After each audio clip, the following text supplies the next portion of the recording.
हमारा material noun. Material noun क्या होता है? मटेरियल नाउन से मतलब होता है कोई भी धातु जिसे हम टच कर सकते हैं, that is called material noun. Material noun are the names of the substance और the material that can be seen and touch are the ingredient for making things. Material noun से क्लियर समझ में आ रहा है कि जो भी चीज़ें जो धातुएं बनी होती हैं वो हमारी सारी मटेरियल नाउन के अंतर्गत आती हैं, जैसे silver, gold, coal, iron and sugar. जो भी चीज़ें हैं, जो भी धातुएं जिन्हें हम टच कर सकते हैं, देख सकते हैं, उनका यूज कर सकते हैं, वो हमारी सब मटेरियल नाउन के अंतर्गत आती हैं।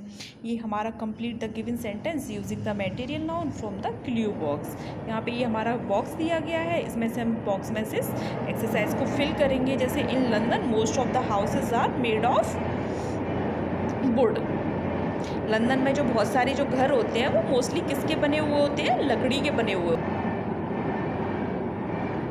जैसे फूड विदाउट, यहाँ पे हम सॉल्ट लेंगे, salt is completely tasteless. The खाली जगह we breathe is full of pollutant causing the air we breathe is full of the pollutant causing disease like asthma in the lungs. And next are found inside a living creature called an oyster, pearl। मतलब oyster के अंदर क्या पाया जाता है? मोती। मोती जो है वो ऑयस्टर से निकलता है, वो आर फाउंड इनसाइड ए। तो ये हम इस कॉलम से फिल करेंगे सारे एक्सरसाइज। उसके बाद आता है हमारा collective nouns. What is collective noun? Collective noun होता है किसी भी चीज़ों का समूह, जो ग्रुप होता है उसे हम कलेक्टिव नाउन के अंतर्गत रखते हैं। जैसे collective noun are words use to describe a specific group और सिमिलर ऑब्जेक्ट, प्यूपिल और द एनिमल। जैसे geese of gaggle of the geese, हम इस पूरे ग्रुप को एक सिंगल वर्ड देंगे, उसके लिए हम क्या पुकारेंगे? वो हमारा कलेक्टिव नाउन के अंतर्गत आता है। जैसे flight of stairs, flight of stairs को मतलब हम क्या बोलेंगे? वो एक कंपाउंड कलेक्टिव नाउन के अंतर्गत आता है, इसे कोई हम एक वर्ड देंगे। Clump of trees, clump of trees को भी एक वर्ड दिया जाएगा। उसी तरह से हमें ये एक्सरसाइज को फिल करना है।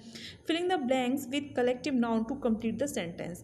हमें इस पूरे वर्ड को, इस पूरे सेंटेंस को एक वर्ड देना होता है, वो हमारा कलेक्टिव नाउन के अंतर्गत आता है, तब हमारा ये पूरा एक कलेक्टिव नाउन बनता है।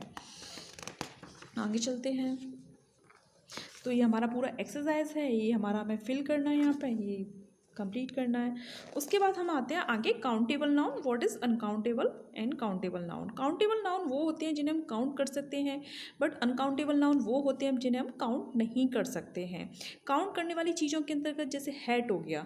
Countable noun are the nouns that can be counted and have a singular as well as a plural form. मतलब काउंटेबल नाउन सिंगुलर और प्लूरल दोनों में ही हो सकते हैं, बट जिन्हें हम चीज़ों को काउंट कर सकते हैं वो हम काउंटेबल के अंतर्गत रखते हैं, और जिन चीज़ों को केवल हम तौल सकते हैं, काउंट नहीं कर सकते हैं, उन चीज़ों को हम केवल अनकाउंटेबल नाउन के अंतर्गत रखते हैं। अब जैसे हेड क्या है?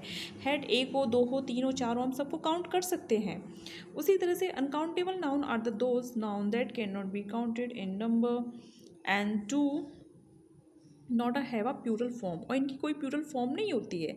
जैसे मिल्क है, तो मिल्क का मिल्क्स हो जाएगा, 1 litre of milk, 2 litre of milk, but इनको मेज़र कर सकते हैं हम। We can not count these things because इनको तौला जाता है, इनको मापा जाता है, बट इनको काउंट नहीं किया जा सकता है। हम 1 लीटर, 2 लीटर इस तरह से काउंट कर सकते हैं, बट हम 1, 2, 3 ऐसे काउंट नहीं कर सकते हैं। तो इसी तरह से ये हमारे जो मिल्क हुआ, वाटर हुआ, और कोई भी जो लिक्विड चीज़ होती है, लिक्विड फॉर्म होते हैं, उन्हें हम अनकाउंटेबल नाउन के अंतर्गत रखते हैं। उसी तरह से ये चीज़ एग्जाम्पल दिया हो गया है, यहाँ पे केक है, किलोग्राम में इसे हम वो मेज़र करते हैं। ए बाइट स्पून ऑफ वाटर, इसे हम काउंट कर सकते हैं। पिंच ऑफ सॉल्ट, इसे हम केवल पिंच ही, लेकिन काउंट नहीं कर सकते, इसे मेज़र कर सकते हैं। उसी तरह से ये सारी चीज़ें दी गई हैं, इनको हमें देखना है कि किस चीज़ को हम काउंट कर सकते हैं, किस चीज़ को हम काउंट नहीं कर सकते हैं। तो what is countable and what is uncountable number, तो यहाँ पे हम आसानी से पढ़ सकते हैं इसे और देख सकते हैं। Filling the blanks with using some, any और लिटिल मच, ये उन चीज़ों के लिए यूज़ होता है, ये हम बाद में पढ़ेंगे क्योंकि अभी थोड़ा डिटेल में जाना पड़ेगा इसके लिए।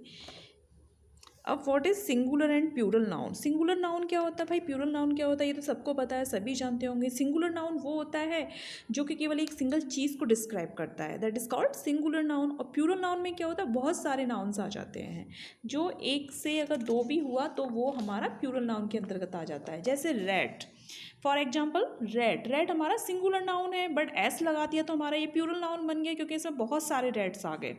Wife, wifes, radius, radii, mango mangoes. तो रेडी हमारा प्यूरल हो गया, मैंगो प्यूरल हो गया, but all these nouns are the singular noun, so these are called singular noun and these are called plural noun. In the same way this is also like that, baby, babies, bench, benches, man, box, boxes, all these are, this is the singular noun and this is the plural noun, so we can easily recognize all these things।